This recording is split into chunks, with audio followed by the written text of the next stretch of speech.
Meron naman pong ilang mga tips sa mga eksperto para makaiwas sa stray bullet o ligaw na bala. Alamin po yan sa live report ni Rafi Tima. Jiggy, ilang tips nga binanggit sa atin na nakausap nating opisyal at gun range officer para nga iwas sa mga stray bullets ngayong papasok ang bagong taon. Sa kabila nga kasi ng paulit-ulit ng paalala laban sa indiscriminate firing, meron pa rin talagang mga walang pakialam.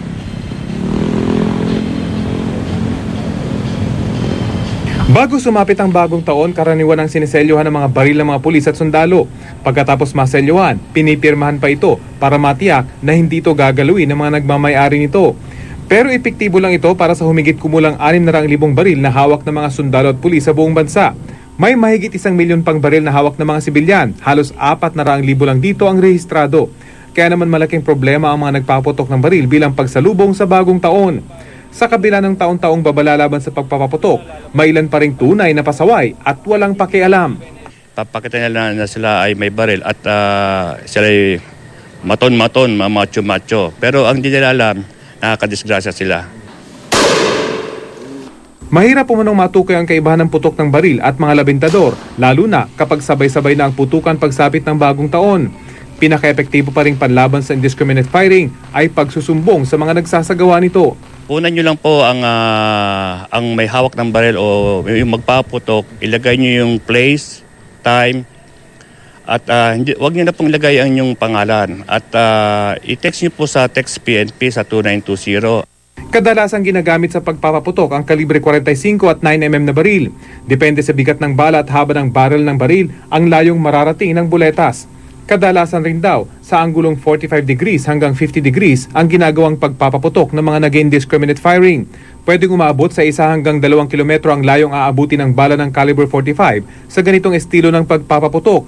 Bahagyang mas malayong aabuti ng isang 9mm na bala. Ang mga ganitong anggulo ang nakamamatay. Kaya nitong butasin ng mga yero at maninipis na plywood na kadalasang bubungan ng mga tahanan sa bansa. Sa anggulo kasing 90 degrees o diretsong pagpapaputok pataas, hindi na gaanong mabilis ang pagbagsak base sa mga pag-aaral.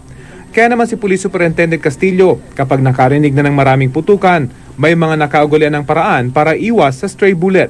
Ako, nag-against the wall ako. Para at least 50% yung chance ko na lang. Tapos sa tapat ako ng biga, yung tapat ng simento, pag ganon. Kapag may second floor naman daw ang bahay, huwag munang mamalagi dito kapag nagsimula na ang putukan at manatili na lang sa unang palapag. Pero ang pinakamainam pa rin, paalalahanan ng mga kakilalang nagmamay-ari ng baril na huwag nang magpaputok alang-alang sa mga inosenteng pwedeng tamaan ng ligaw na bala. Paalala din lang, Jiggy, sa mga kukuha ng litrato ng mga magpapaputok ng baril, mag-ingat lang po at baka kayo naman yung pagbalingan ng mga ito. At Jiggy, sa totoo lang, hindi lang naman dito sa Pilipinas problema yung indiscriminate firing, kundi maging sa ibang bansa, partikular na sa Middle East at Latin America, maging sa Estados Unidos. Kaya naman responsible gun ownership talaga yung kinakampanya ng mga lisensyado na magmay-ari ng mga baril. Jiggy? At lumalabas, Rafi, na talaga isa sa pinakamabisang pangontra dyan sa indiscriminate firing, yung partisipasyon natin na publiko para talaga makunan, mapadala yung mga litrato sa PNP.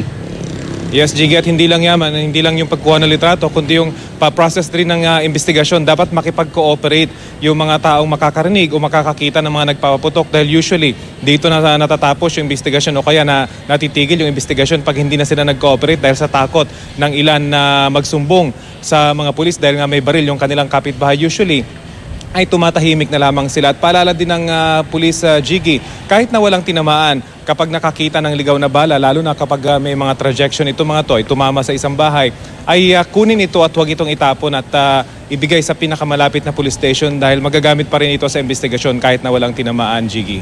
Maraming salamat, Rafi Tima.